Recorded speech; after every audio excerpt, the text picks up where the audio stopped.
दोस्तों एक छोटी सी कहानी फिर से आपके लिए लाया हूं। ये छोटी सी कहानी हमें हमारी जिंदगी में बहुत बड़ी बात सिखाती है। और याद रखिएगा कि ऐसी कहानियां ही कभी कभी इंसान के काम करने का तरीका और इंसान का जीवन बदल देती हैं। बस इस कहानी को अंत तक जरूर देखिएगा।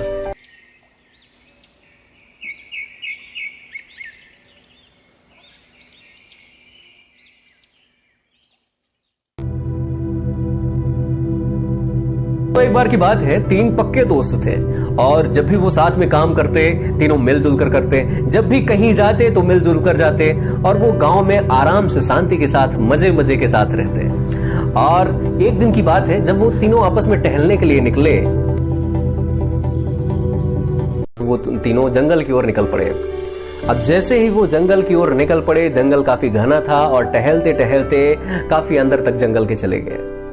और जब उन्हें लगा कि जंगल में हम काफी अंदर तक आ गए हैं और ये जंगल काफी डरावना है,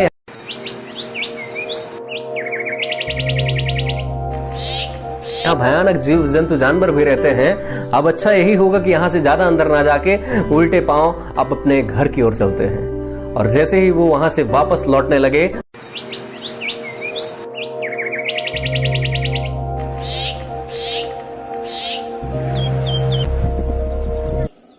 उन्हें एक भालू देख लिया और उन्होंने भी भालू को देख लिया। उन तीनों को वो तीनों दौड़ने लगे।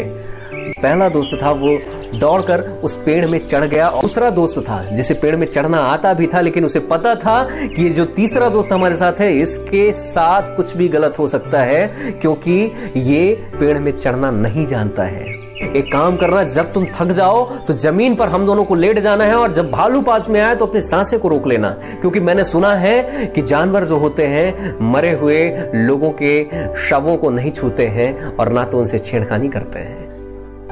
और ठीक ही वो दोनों जब दौड़ते दौड़ते थक गए, अचानक जमीन से लेट गए। भालू उनके पास आया, उनको थोड़ी देर सूंघा। भालू को लगा ये दोनों मर गए हैं। कुछ देर सूंघा और वहां आसपास घुमा और वापस जंगल की ओर निकल गया। अब जब जो पहला दोस्त था पेड़ में चढ़ चुका था, वह ये सारी चीजें देख रहा था। वह जब पेड़ से नीचे उतरा और अपने उन दोनों दोस्तों से पूछा कि यार भालू तुम दोनों के कानों में क्या कह के गया है? उन्होंने यह बात कही है कि तुम्हारा जो दोस्त पेड़ पे चढ़ गया है उससे दोस्ती अब बंद करो, उससे दोस्ती से अब तोड़ दो। दोस्तों ये एक छोटी सी कहानी है, लेकिन जिंदगी में बहुत बड़ी बात सिखाती है। दोस्तों जब एक दोस्त, जब मुसीबत तीनों पे आई तो वह अपनी मुसीबत समझ के उन दोनों के बारे में उसने नहीं सोचा, सिर्फ अपने बारे में सोचा और दौड़कर उस पेड़ में चढ़ गया था जिसे पेड़ में चढ़ना आता था, मगर उसने उस दोस्त का साथ दिया जो मुसीबत में पड़ सकता था। दोस्तों मुसीबत में जो आपका साथ दे वही दुनिया का सच्चा दोस्त होता है। बाकी